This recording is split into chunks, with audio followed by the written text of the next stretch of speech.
Hello, everyone. Welcome, students, faculty, staff, and friends, to University Ministries' Interfaith Prayer Service of Remembrance, Healing, and Hope.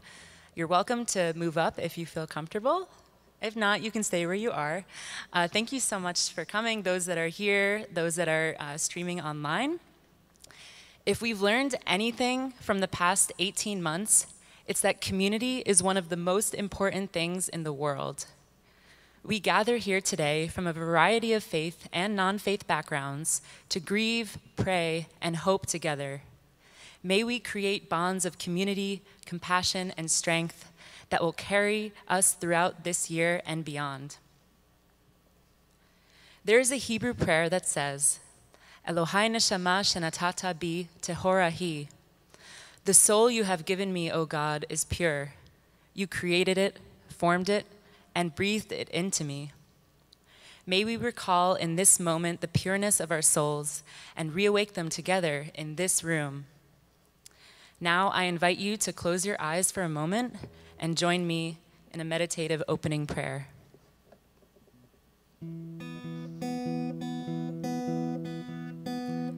Elohai neshama shenatata bi tehora hi, tehora hi. Elohai neshama shenatata bi tehora hi, tehora hi. Awake, my soul. Awake, my soul. Elohai neshama shenatata bi tehora hi, tehora hi. Elohai neshama shenatata bi tehora hi, tehora hi. I now invite Rabbi in Residence Camille Shira Angel to share with us the Hebrew prayer Shehecheanu. Shalom. Take a moment to look around and look into the faces and the eyes and feel the presence of new friends and old friends. It is wonderful and wondrous to be here together in person and with you from all parts streaming in, together for the first time. Jewish spirituality offers us a blessing for all firsts, for new beginnings. Often it's said when you wear something for the first time or you eat a fruit of the season for the first time in the year, or you do something brand new you've never done before. And this blessing is known with by its main verb, its first word, shehechianu, which reminds us to thank God for keeping us alive, which in these last 18 months we know is nothing to take for granted. And despite the blessings and the challenges and the struggles, the kiyamanu, for sustaining us, for vitality, for sustainability. And the third verb, we thank God for v'higianu lazman hazeh, for enabling us to reach this unique moment in time. So we'll sing this blessing with you, Kayla, but for just a moment, drink in the miracle, the magnificence of God's unfolding grace that has kept us alive and sustained us and enabled us to reach this new beginning. Baruch atah Adonai Eloheinu melech haolam shehecheanu v'kimanu v'higianu lazman hazeh. We can try that together. Baruch atah Adonai Eloheinu melech haolam shehecheanu v'kimanu v'higianu lazman hazeh. And now just all say amen.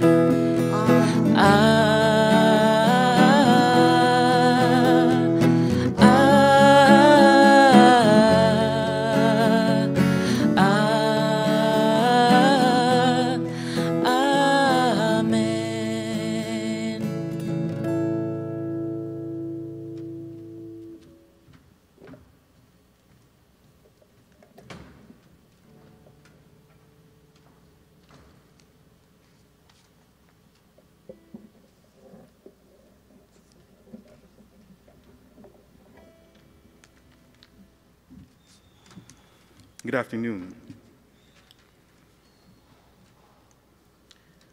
Where I found joy during COVID, where I found God. My mother, Charlotte Mann, she was called Miss Charlotte by her friends. On February 17th, died from complications from a stroke that she suffered 5 years ago. The last 5 years were hard for her. She wasn't able to move her body, to eat, able to do a lot of the things that we talk about and take for granted. She was taken care of in nursing homes for the last 5 years by healthcare professionals. You may not know this, but black women don't always receive the best care. Black women don't always receive the best care, particularly in the healthcare system. My mother wasn't cared for often by the people that were supposed to care for her most. And as her family, that was extremely hard to hear because there was not much we could do about it. We tried so much. We tried to travel. We tried to move her here to California to receive care. And we weren't able she still wasn't able to receive the care that she deserved. Until she was able to be cared for at a nursing home in St. Louis, where the moment she died, they stood in the hall and just gave her a moment of reflection and grace and just showed up for her. Everyone stood in the hall, along the halls, the staff did.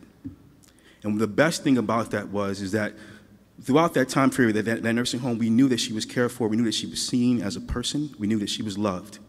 And that's all I could have asked for. And the joy came from just this Friday.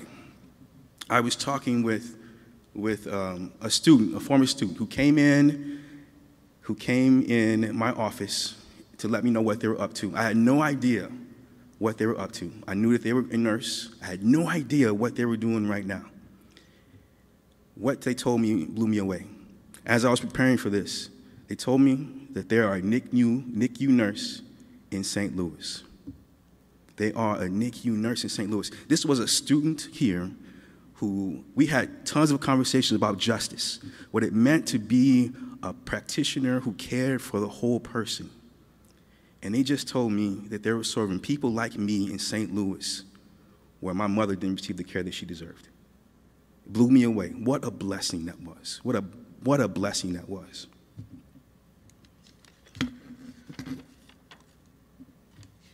This is what happens when you attend a Jesuit university and you receive the education that we hope you do get here, is that you can be those people out there really changing the world, changing the healthcare system for people that deserve it the most, those who are marginalized.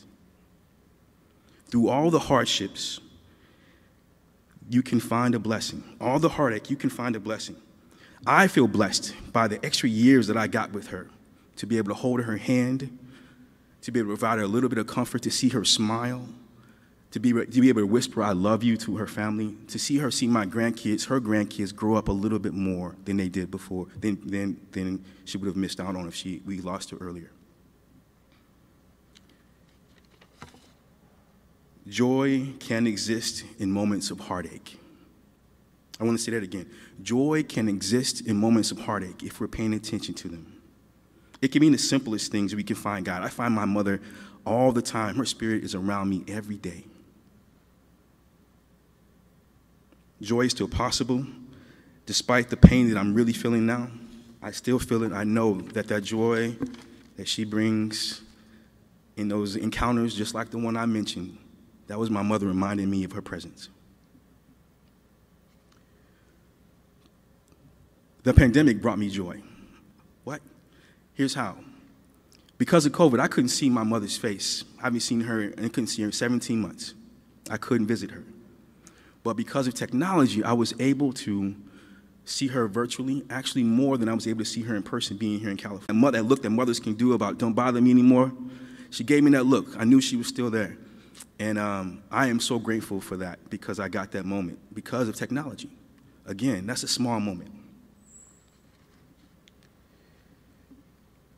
The last thing I'll share is this. If we're paying attention, God's around us. If we're paying attention, we can get through these difficult challenges, and we have so with COVID. If we're paying attention, there's a lot of hope still out there. I hope you find it. I hope you hold on to it. Don't look for those big moments. It's those small moments that matter. Okay? Thank you very much. Amen.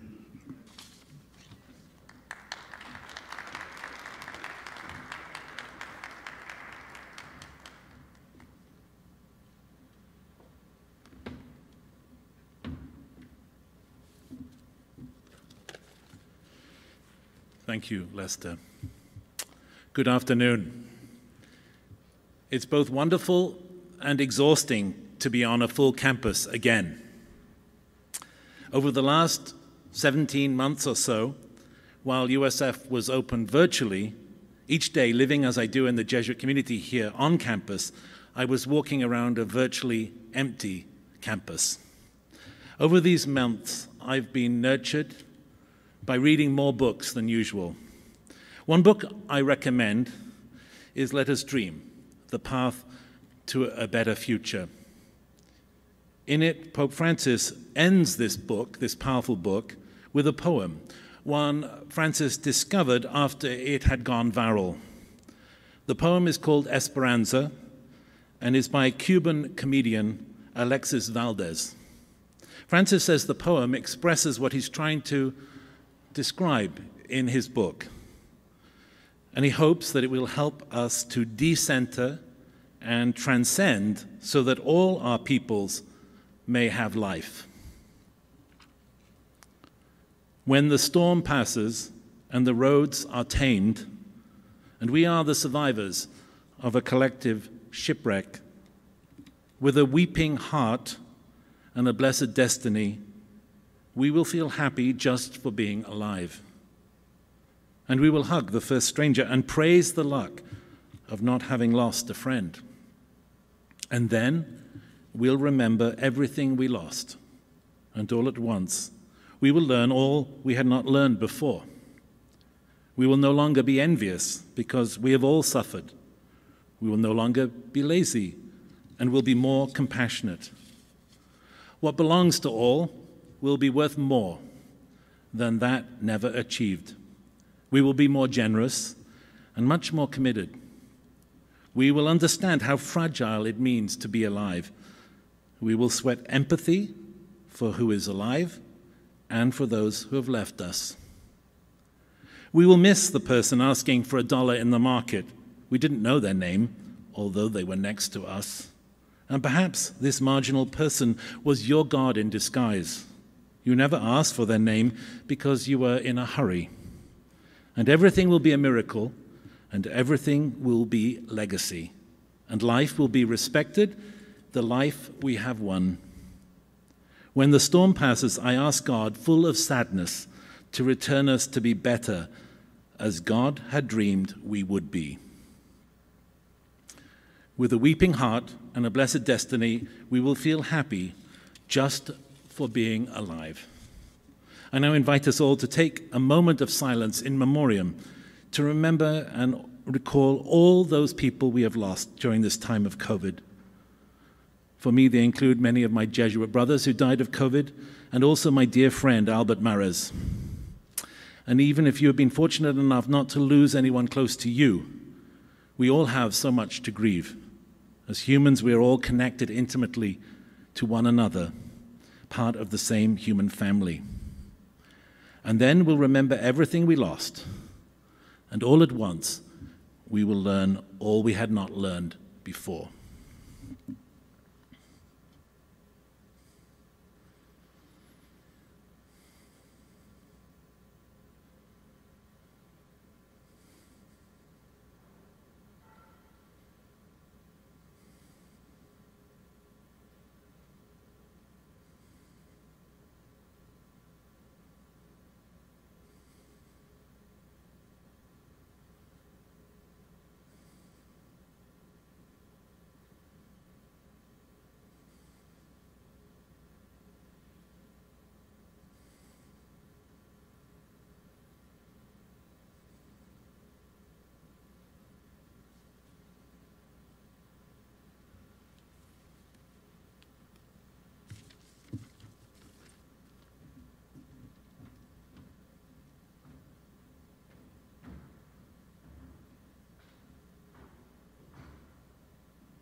on to love where hope is found.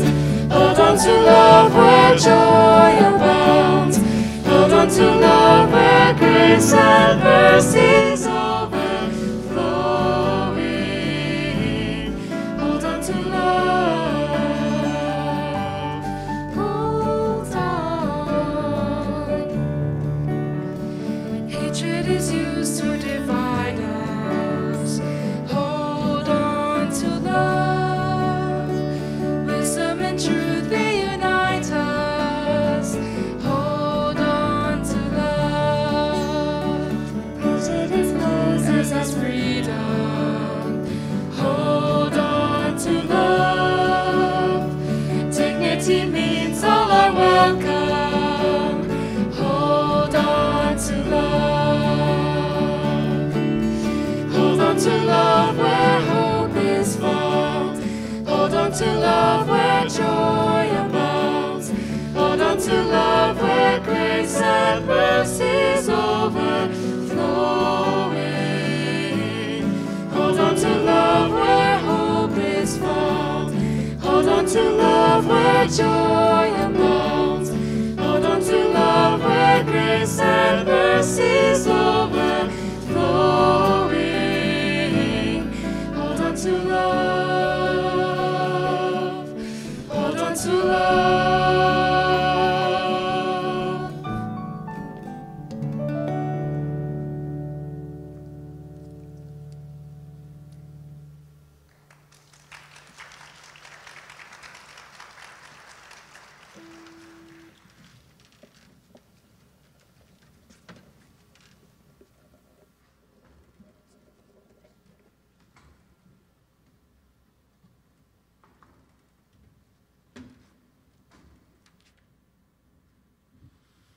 That was lovely.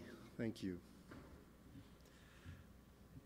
I'm in a book club, and one of the books we read this past year was The Plague by Albert Camus. It's published in the late 1940s. It's a novel. It takes place in the city of Oran, in the north coast of Africa, in Algeria. And in this town, rats bring in bubonic plague, and people start getting sick. And the town authorities then close the gates and declare an emergency. And the main characters represent different ways of reacting to such a situation. Some are profiteers, and they figure out ways to make money during the plague. Others escape into their hobbies and their fantasies and isolate themselves in their own homes. The main character is a very admirable doctor, Dr. Rieux, who is an atheist and every day shows up to work to care for the victims of the plague.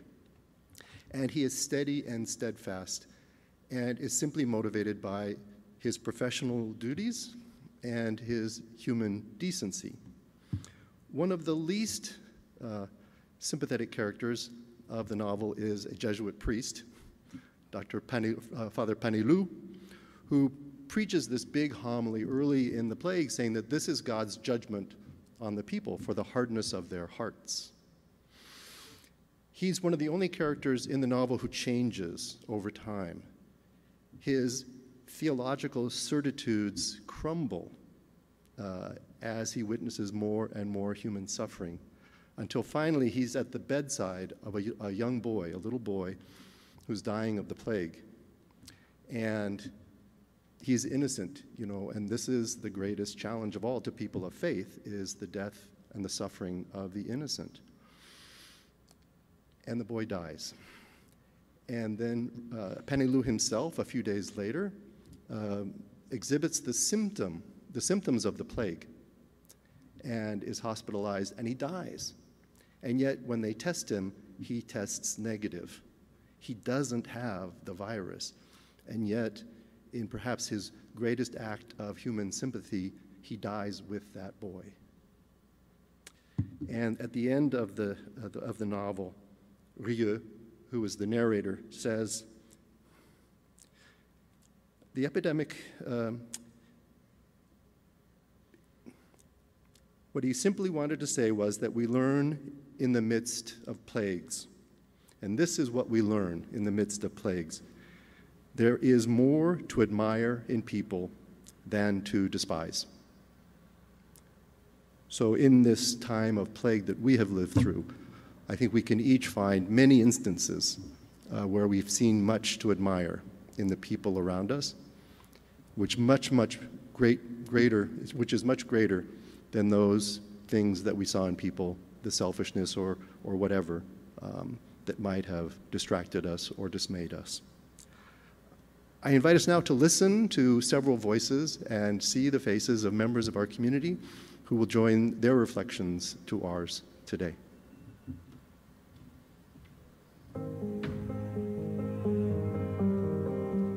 I think it's important to remember that everybody's experience is relevant, even if people haven't experienced this pandemic the same way. This year has definitely been difficult on everyone, and it made me question my faith from time to time. In this last year, there has been a lot of losses in my family due to the coronavirus pandemic. I have lost a lot of family members. Every day I would wake up to a new person passing away, and it was just a very traumatic time for me. Hearing so much happening every day, thinking days would get better, but it just kept getting worse. There were a lot of moments that I felt disconnected from myself. I think coming back home especially was hard because once I had left for college, I didn't move back home. So in some ways I felt like I was regressing in life. There were moments where I wanted to cry and just give up, but just standing strong at the end of the day and reminding myself, you got this, keep going. It's not easy, but there is a light at the end of the tunnel. I think what gave me hope was recognizing that I wasn't the only one going through it. I think USF provides me with this sense of community that I've been missing in some ways, especially when it comes to this Jesuit world. Having a community with like-minded people around the same age was definitely something that brought me great joy. Like seeing people still having hope, even when the world is telling you not to have hope. Still pushing through, praying and believing for change brought me great joy. Being there for one another, supporting one another, and definitely being patient with one another. As my family is very spiritual, I'm Muslim, so we really do believe in Allah and just praying and looking up to God, not only when there's good things going on, when there's bad things going on. The USF community has been very relevant and stayed a constant. I am definitely looking forward to bringing change on campus. I'm definitely excited that we're back and seeing how we can advocate and fight for change. I think I'm most excited to see some faces again, to share in these new experiences for myself with all the other students that are coming back for the first time. As the USF community returns to the Hilltop, I'm most excited to hang out with my friends, go to the library, work in teams, collaborate in classrooms. I'm excited about meeting new people, finally getting back to being in person and just doing extracurricular activities and just getting back to a somewhat normal routine of life. A lot of people will be struggling in their own ways, but that'll give us a good reason to lean on one another even more so.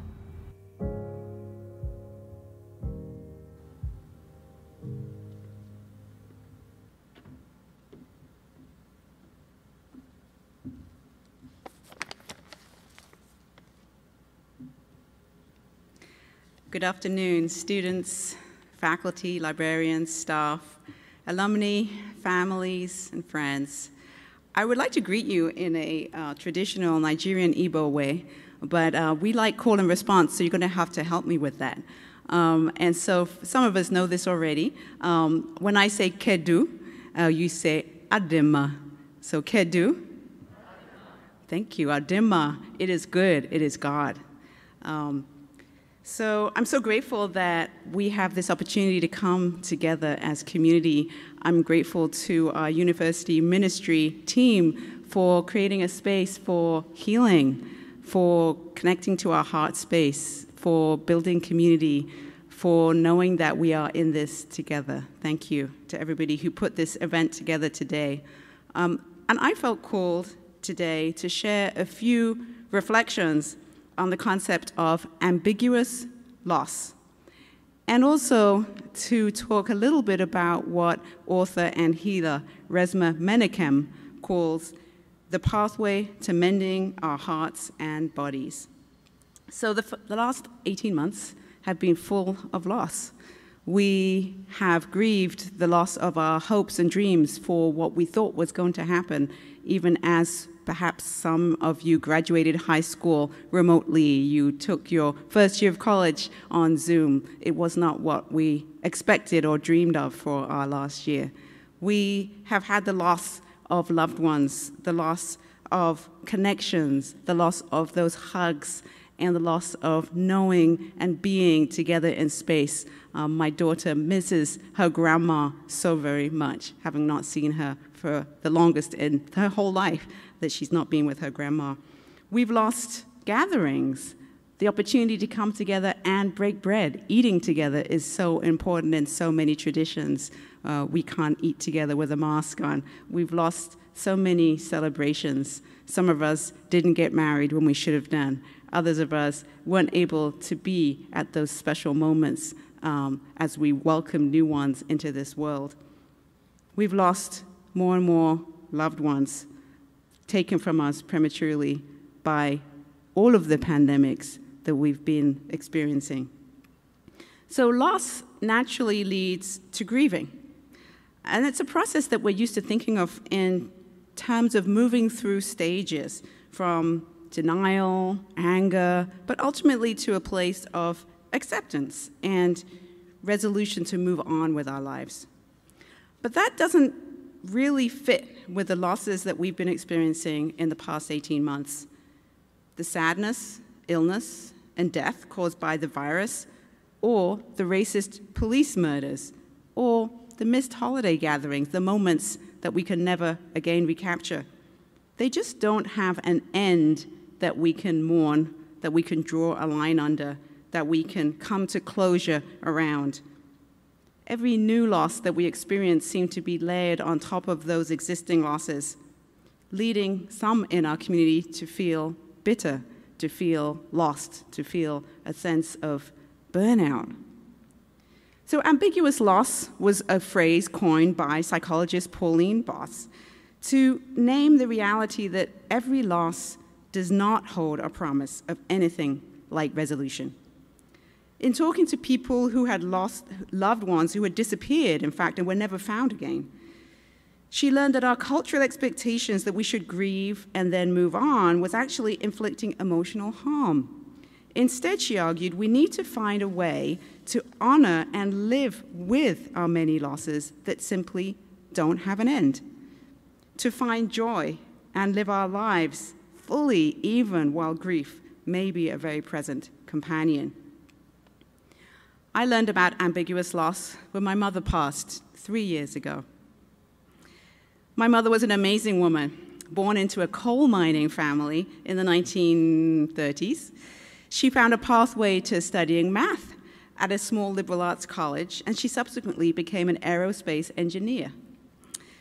Ever a rule breaker, she inspired disapproval from the community around her when she adopted me and my brother across racial lines. I loved the perceptive, compassionate, and brilliant woman that she was enormously. And I expected to miss her terribly when she passed.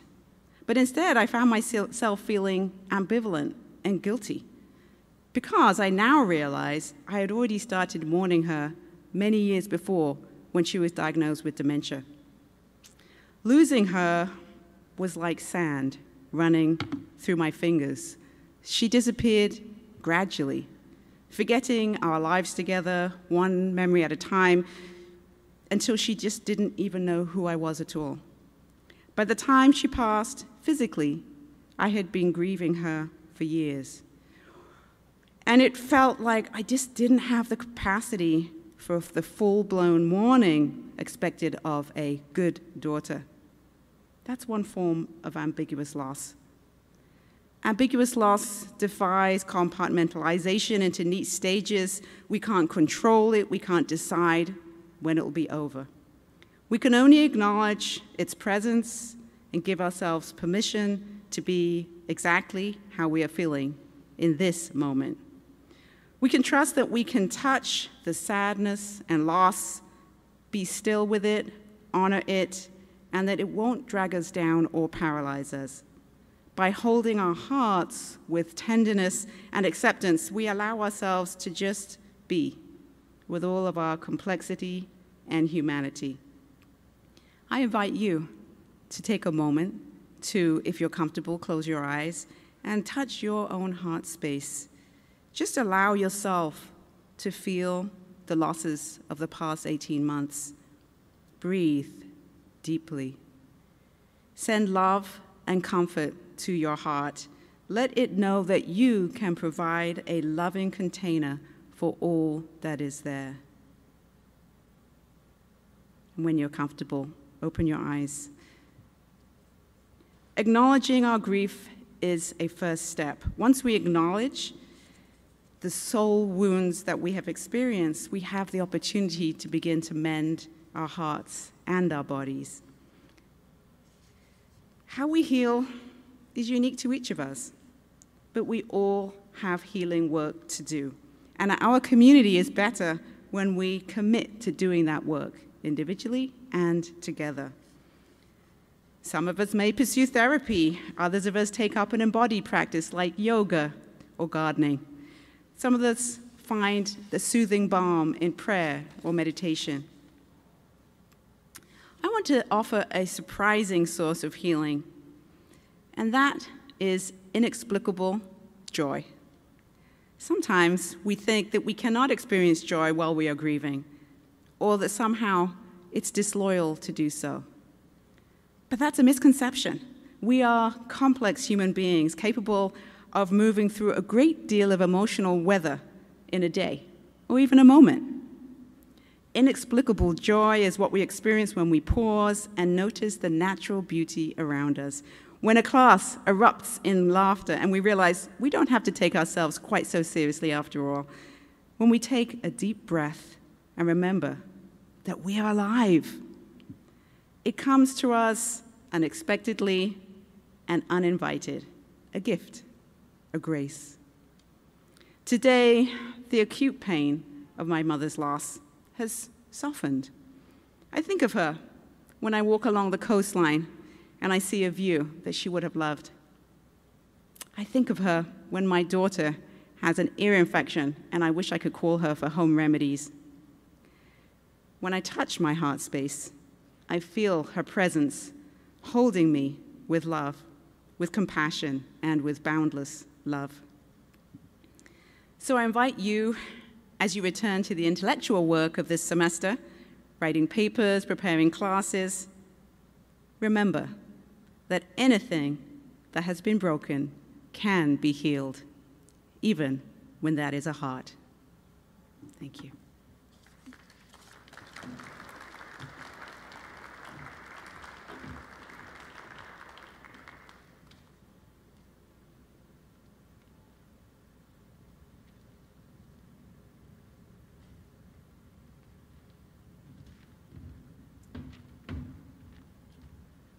Man, it feels so good to take the mask off, right?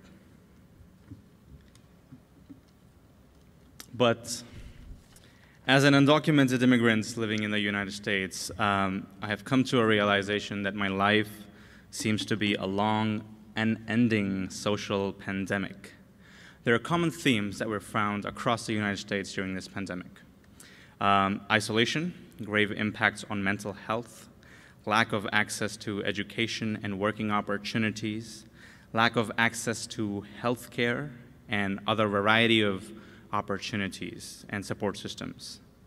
But you see, these conditions have always been present in the lives of the undocumented people living in the US. I'm not sure when this pandemic is gonna end, and I'm not sure when undocumented students and immigrants and their families are gonna truly be allowed to lead their lives as equals in this society. Not knowing when it will end is part of it all. It is as if each administration plays a game with our lives, with fake hopes and promises and bills that are proposed to be passed, that are supposed to be passed, but are left hanging just so that we have another issue that we can talk about in the next presidential election. And then the game starts all over again. Meanwhile, my potential as an undocumented youth is left unnurtured in an ocean of darkness and uncertainty, and my humanity is left to juggle between what papers, ID cards, and man-made proofs I am eligible to get. But you see, I'm a hero. I'm a rock star.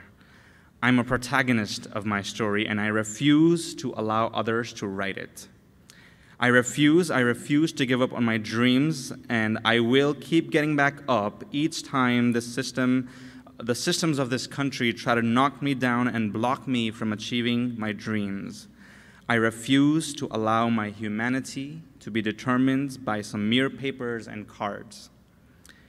The value of my humanity is far, far, far greater than any video can record, any pen can write, any mouth can speak.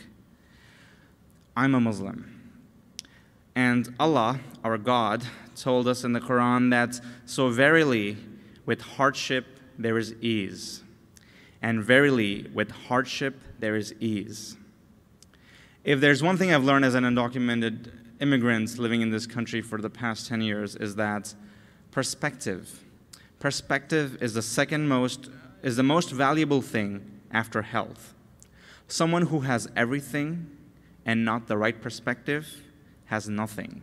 And someone who has nothing but has the right perspective has everything in life. If you were to dig into the lives of the greatest human beings to have ever lived on this planet, you will find that hardships and trials were crucial in leading them towards the path to greatness. So when I am faced with challenges and difficulties in my life, I embrace them with courage and determination, and I see it as an opportunity that will allow me to write my story in a legendary manner on the canvas of this life. Yes, we have all had moments that broke us down, shattered our hearts to pieces. We had a beloved friend, maybe we had lost a family member, a lover, or maybe we had just lost ourselves in the madness of this experience called life. But one of my favorite characters of all time. So the canvas of hope is being brought up. We had faculty, staff, and students and family members write prayers, names of loved ones. You can also see on the screen behind me, a little bit up close. Hopes for our year together. And I invite all our speakers and any RMs if they'd like to come up and sing with us here. And we hope everyone here in person and streaming it online will join in song with us together.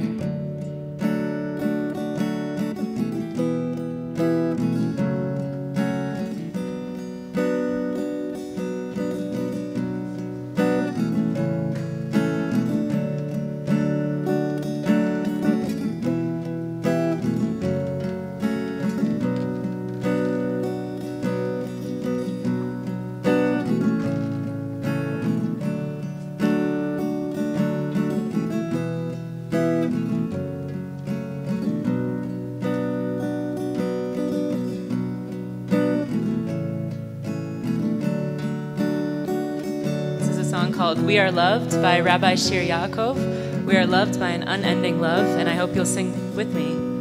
We are loved, loved, loved by unending love, an unending love. Try that. We are loved, loved, loved by unending love, an unending love.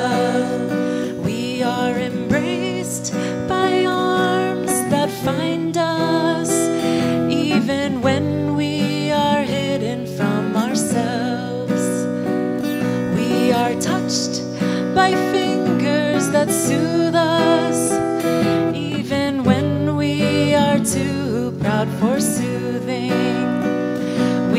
are counseled by voices that guide us, even when we are too embittered to hear. We are loved.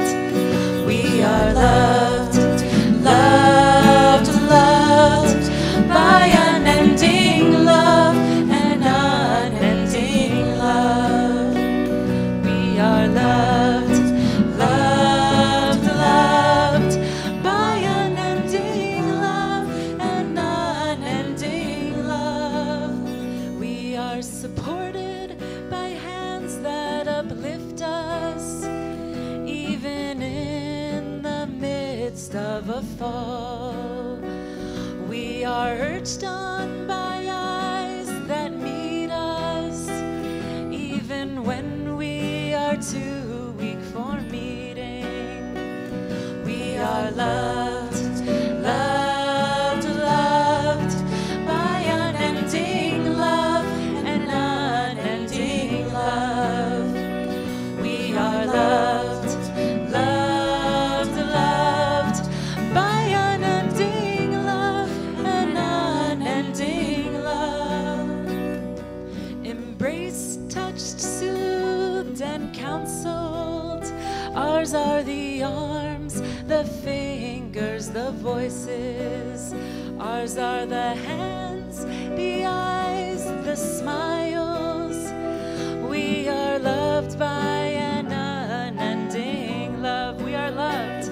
We are loved. Raise your candles. Loved by unending love and unending love. We are loved, loved, loved by unending love and unending love.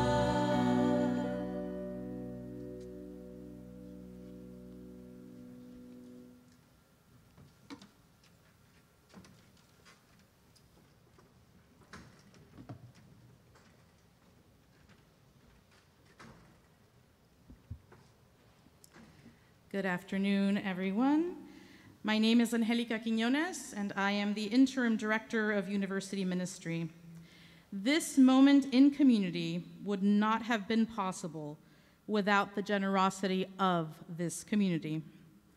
UM would like to acknowledge and express its deepest appreciation to several individuals and departments on campus. To our speakers, thank you for sharing your words and time with us. To our liturgical choir and musicians, thank you. To our university ministry, full-time and resident ministry staff who helped with so much of today, especially our interfaith team of Brian Dussel, Kayla Schneider-Smith, Nicole Buchanan, and Hundamir Syed. To Dan,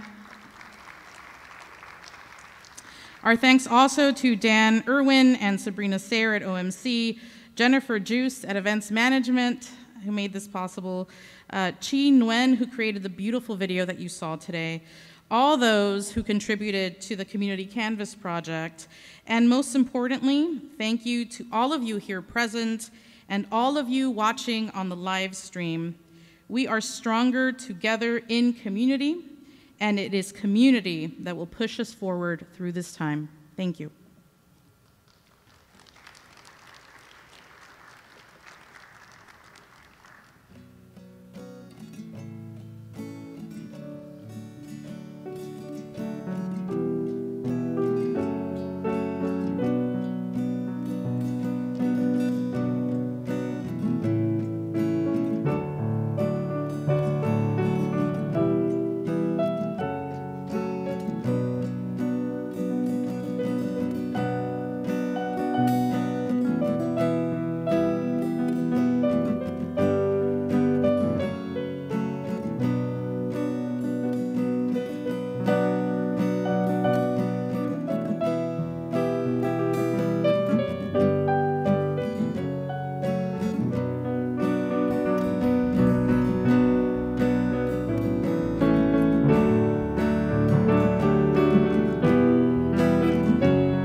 are supported by hands that uplift us, even in the midst of a fall. We are urged on by eyes that meet us, even when we are too weak for meeting. We are loved, loved, loved by unending love and unending love. We are loved, loved, loved by unending love and unending love. Embraced, touched, soothed, and counseled. Ours are the arms, the fingers, the voices. Ours are the hands, the eyes, the smile.